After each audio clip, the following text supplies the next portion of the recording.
Hi guys, so in following on from the last video, I talked about demystifying meditation and some of the misconceptions we have which often get in the way of our meditating. The first one is that I most commonly encounter is I can't switch my mind off. Well, don't try because you're not going to be able to do that.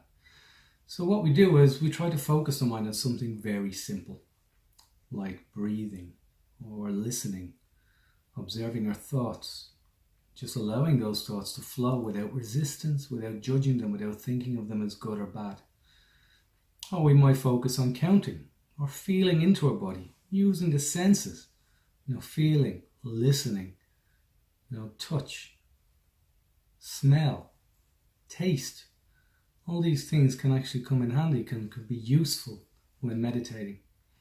One example of a technique that's used very regularly by people is when they can't sleep and they count sheep. So what they're actually doing is they're focusing the mind on something very simple like counting.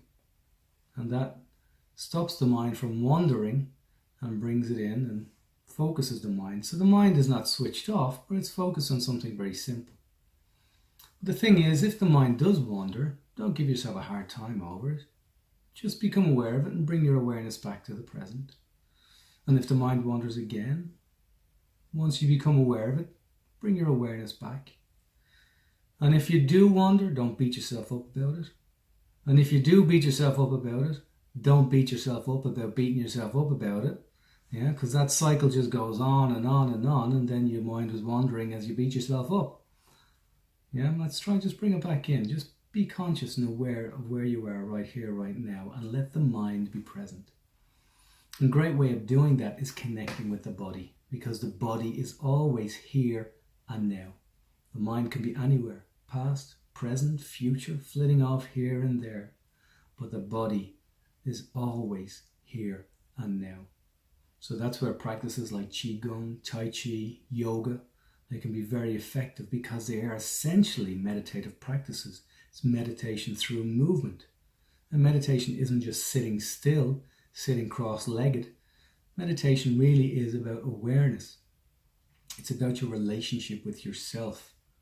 Yeah, and bringing that awareness into the present, into your body, into your being, and being present with yourself.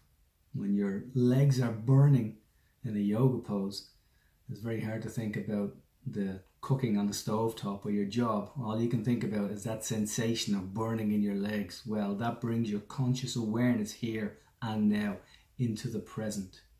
It might be a pleasant experience, but you're here and now. You're not thinking about anything else. Yeah, so we move into our resistance and we be present. And that's really what we want to do in order to develop a relationship with ourselves.